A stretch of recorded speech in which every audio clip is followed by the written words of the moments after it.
You're looking at the face of a monster, arguably the most cold-hearted and notorious in British history. In 2017, British police were called to what they believe was a violent altercation in a Manchester apartment, expecting to find one man fighting for his life. What they uncovered was a shocking secret that flipped the entire investigation on its head. This is the story of Sinaga, a man who went from being a privileged student to one of the most notorious criminals in British history. Stay tuned as we dive deep into the hidden life of a man whose wealth and charm masked something far more sinister. Who was Reynhard Sinaga, and how did a seemingly ordinary student's life of luxury conceal such a dark truth? What was the evidence on Reynhard's phone that completely changed the police's perception of the situation? How did Sinaga manage to evade suspicion for so long, leading a double life right under the noses of those around him? Manchester, the city where Reynhard Sinaga committed his crimes, is a vibrant and diverse metropolis in the northwest of England. Known for its rich industrial heritage, cultural scene, and a large student population, Manchester is home to several renowned universities, including the University of Manchester and Manchester Metropolitan University. Its bustling nightlife, diverse communities, and status as a major urban centre make it a hub for both local and international students.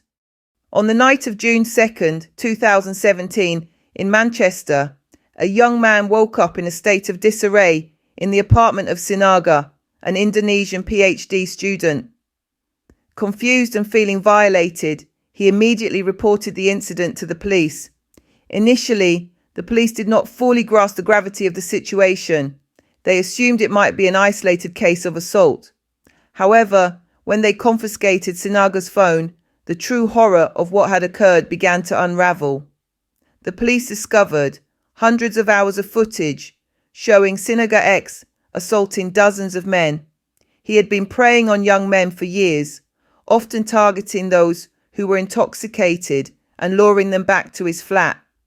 Sinaga's method was chillingly consistent.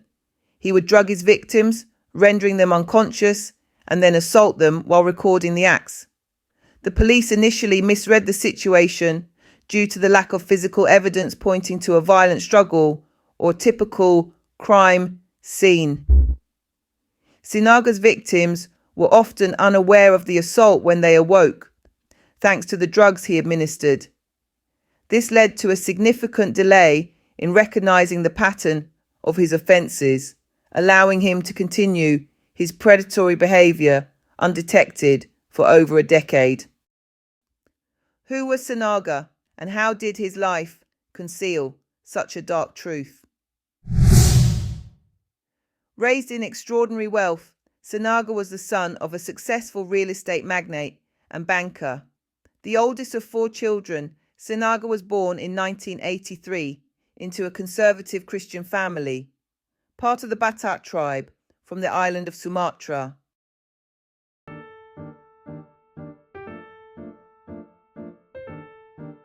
His family lived in a vast mansion, surrounded by luxury and numerous staff. His father was a wealthy businessman who owned several branches of a private bank. With all his desires met with the snap of his fingers, Sinaga's privileged upbringing shaped his personality and set the course for his future. Despite his family's affluence, his childhood was not without its challenges. Raised by conservative Catholic parents, Sinaga was seen as a sensitive, reserved boy who preferred to immerse himself in music and books rather than form strong friendships. His effeminate mannerisms and his love for the Spice Girls set him apart, making him a target for bullying at school. However, his intelligence and dedication to academics earned him a place at the prestigious University of Indonesia to study architecture. Here, Sinaga began to shed the reserved persona of his younger years, becoming more sociable and popular among his peers. In 2006, after graduating, Sinaga decided to continue his studies abroad. Initially, he enrolled in a US college, but after a brief stay, he returned to Indonesia, citing dissatisfaction with the American college lifestyle. His next move would be to the UK, where in 2007 he became a student at the University of Manchester. Sinaga thrived in Manchester, earning multiple advanced degrees while enjoying the vibrant nightlife and newfound freedom to explore his sexuality. During this period, Sinaga's behaviour became increasingly narcissistic and self-centred. On social media, he portrayed himself as a self-made celebrity while surrounding himself with casual acquaintances from nightclubs. He often treated them to lavish outings to uphold his image. His relationships were chaotic, characterised by obsessive tendencies and threats of self-harm whenever they came to an end. In Manchester, Sinaga's personality began to shift. He embraced his newfound independence, immersing himself in the social scene while maintaining his academic life. By 2011, Sinaga was living in a small apartment in the heart of Manchester's gay village, fully funded by his parents. His student visa had expired, but rather than returning to Indonesia or seeking employment, Sinaga enrolled in a postgraduate program at the University of Leeds to avoid deportation. Despite his outwardly glamorous life, Sinaga's relationships with his family deteriorated. He only contacted them when he needed money, and each visit home became more strained as his parents pressured him to return to Indonesia, marry, and join the family business. Sinaga, hiding his true identity from his family, found it harder to cope with their expectations. What unfolded in that British apartment in 2017 was not just a tragic altercation, but the unmasking of a man whose dark ambitions and troubled psyche had been festering for years. What began as a promising academic career had spiraled into a life of lies, manipulation, and eventual criminal notoriety.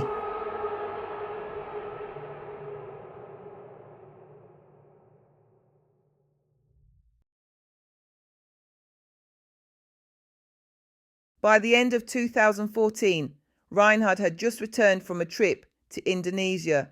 At 31, he had been a student for over a decade and led an inconspicuous life. However, everything changed abruptly, and he began planning to assault another man. On New Year's Eve 2015, a 22-year-old man in Manchester was out celebrating. Near midnight, he ordered a drink, which was the last thing he remembered. Reynhard had spiked his drink, taken him to his apartment, and violated him while he was unconscious. The victim woke up confused and sick, remembering only the drink he ordered. Reynhard fabricated a story, claiming he had helped the man who was too drunk to walk. Believing this, the man apologized and left, unaware of what had happened.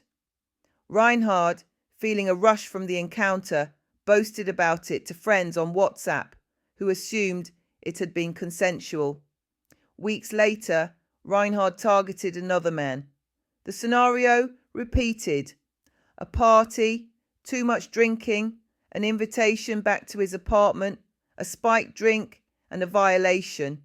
This time, the victim woke up during the assault, but was overpowered. Reynhard maintained a facade of normalcy, blending into his surroundings and leading an inconspicuous life. However, his actions revealed a manipulative, dangerous side. His behaviour indicated a lack of empathy and a willingness to exploit others for his gratification. He executed his crimes with precision, drugging and orchestrating events methodically. The sudden shift in behaviour suggests hidden violent impulses. His ability to hide these tendencies until manifesting in predatory acts highlights his deceptive nature. Reinhard's appetite for these assaults grew, and soon his attacks became regular. Living near Manchester's nightlife, he preyed on young men separated from their friends. His friendly demeanour made his approach easy, offering help such as a place to wait for a taxi or warm up. Once inside his apartment, he offered drinks laced with drugs, rendering his victims unconscious. He tested their lucidity before proceeding with his plans. His victims, mostly athletic young men in their 20s, were unaware of the horror awaiting them. Reynhard often recorded the assaults, ensuring his victims would remember nothing. Most left his apartment apologizing for what they thought was a drunken mistake. Despite the growing number of victims, Reynhard remained unsuspected. His ability to hide in plain sight and the victim's disorientation allowed him to continue his predatory behaviour for far too long. And in the early hours, I lost my 3 friends, so I went outside to see if I could contact them. 10 minutes passed, and while I was outside, Mr. Sinaga came up to me and asked me how I was, who I was, why I was outside. As a fellow student, I thought he was just looking after me, checking a fellow student was all right. We started talking for 10-15 minutes. Once that happened, he offered me inside into his flat to keep warm while I waited to contact my friends. There seemed no problem with it. I followed him inside and went with him into the flat, where we were still chatting about school, college, university. I just thought students helping each other out in Manchester. It's a big city. We were helping each other out. Then when I went inside, this is when he offered me a drink. 2 drinks. I went to the toilet as by this point I'd had a few drinks and I needed a wee. I've come back to his living room. He had 2 shots, a red one and a see-through one. I took 2 shots. I took one straight after the other. Then from that point on, I don't have any recollection still to this day. He was incredibly charismatic. Sinaga had a way about him, always smiling and giving off a warm, trustworthy vibe that put others at ease. No one could have predicted the dark reality hidden behind Sinaga's pleasant facade. When doubts crept in, they were fleeting and easily brushed aside. People simply wanted to forget, move on, and leave it all in the past. Meanwhile, Sinaga continued to prey on young men, his victim count steadily rising. 10, then 20, 30, eventually well over 100. I've actually got CCTV where within 60 seconds of Sinaga leaving his apartment, he's walking back with this victim who's clearly drunk, he's staggering. That's just absolutely astonishing within 60 seconds to be able to do that. He can go out of his flat, find someone he's never met before, pick them up and persuade them to come back to his flat in 60 seconds? Yes, he has. He'll know that when people are drunk, their safety measures are lowered. To this day, the full extent of his crimes remains unknown. Sinaga's youthful appearance was key to his deception. Though in his 30s, he could easily be mistaken for a young student, a harmless figure with disarming charm and impeccable manners. His short stature and slender frame added to the illusion. No one imagined the danger behind his smile, but facades don't last forever. One fateful night in Manchester, a 21-year-old named Michael found himself separated from his friends at 4 a.m. His phone was dead, and after stepping into a takeaway shop, he met Sinaga, who offered to let him charge his phone at his nearby apartment. Michael, tired but seeing no cause for concern, agreed. Sinaga seemed trustworthy, completely sober, unlike the usual late-night crowd. However, at the apartment, things took an odd turn. Michael refused a drink, which threw Sinaga off balance. Sensing something was off, Michael left without hesitation, narrowly escaping what could have been a much worse fate. He had no idea he'd just slipped away from one of the most prolific predators in British history. For 2 years, from 2015 to 2017, Sinaga led a double life, By day, he was a graduate student. By night, he terrorised Manchester. His crimes were recorded meticulously on external hard drives and phones. He followed his victims online, relishing the aftermath of his deeds. He grew bolder with each encounter, his actions escalating as more men began to wake up midway through his attacks. Sinaga's downfall came unexpectedly. Gregory was the first officer to visit Sinaga in hospital, and he was surprised how desperate Sinaga was to be reunited with his phone. I went back to Montana House and found his phone under his bed where he said it would be, and he provided me with a 4-digit PIN number. Didn't work. It was incorrect. So he'd given you the wrong PIN code to his own phone? That's right. He knew that I was in possession of the phone at that point, and he subsequently provided me with a password which will unlock the phone. And it was at that point when I was at the bedside with Sinaga when he made several attempts to reach out for the phone and take it from my hand. It was at that point that my level of suspicion was sort of increasing. In 2017, an 18-year-old rugby player named Peter celebrated his exam results near Sinaga's apartment.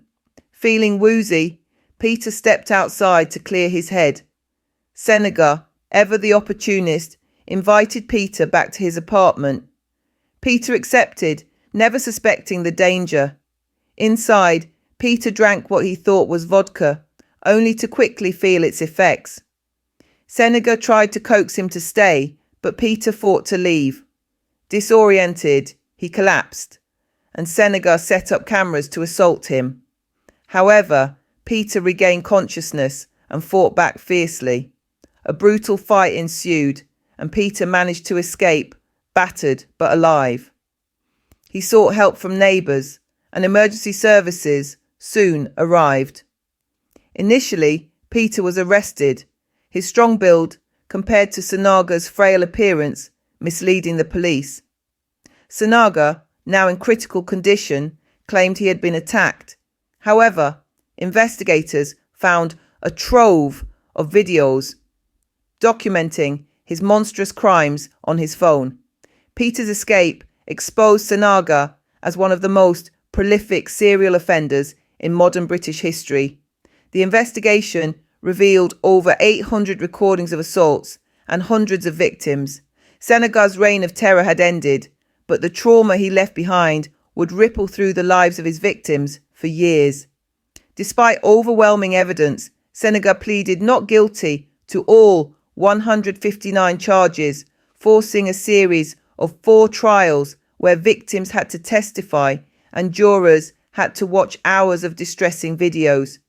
In January 2020, Sinaga was convicted of 159 offences, including 136 counts of sexual assault.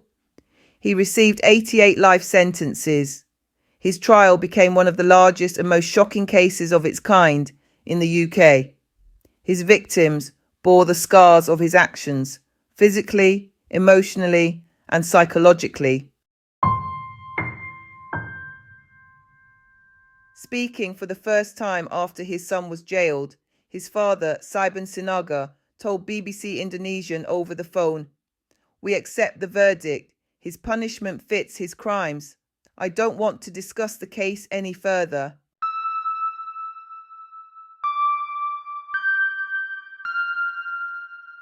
Thank you for joining us as we explored this unsettling case. If you found this video informative, please subscribe and turn on notifications for more in-depth stories like this one. Stay safe, trust your instincts, and always be cautious. Until next time.